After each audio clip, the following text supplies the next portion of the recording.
या पाताळच्या राज्यात पाऊल पडता क्षणी शंभर एक सारखा चारी बाजूला निरीक्षण करतो आहे. शंकरचूड्याच्या नावाचा जय जयकार आणि अशा जय जयकारच्या नादाला सारा दरबार कसा दुमदुमून गेला. माझ्यासारखा भाग्यवंत मीच. या सर्वस्वाला कारणीभूत कोण? तर ज्या ब्रह्मदेवाची मी भक्ती केली, ब्रह्मदेव माझ्यावर प्रसन्न झाले. देवाला मी शरण गेलो. त्याच वेळी देवाला प्रश्न विचारला, हे देवाच्या देवा, तू माझ्या प्रसन्न झालास, मग देवा या त्रैलोक्यात मला अमर आणि अजिंक्य व्हायचं आहे.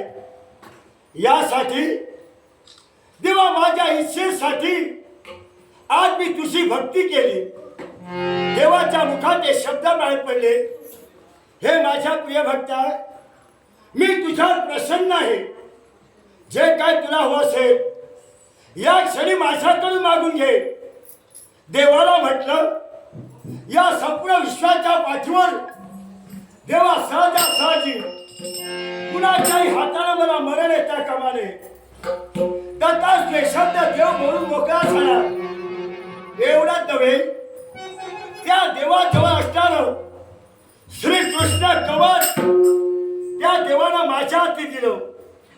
हे श्रीकृष्ण कवच तुझ्याजवळ आहे, तोपर्यंत तुला कुणी मारू शकत नाही. न जाणो न करे हे दिलेला श्रीकृष्ण कवच तुझ्यापासून दुसऱ्याच्या हातात जाईल तर मात्र तुला जाणकार होणार आहे. देवाच्या मुखाचे बाहेर पडणारे शब्द हे ऐकता क्षणी आनंदानं मन कसं भरून गेलो. आनंदाच्या भराने खटखरा हसतो आहे.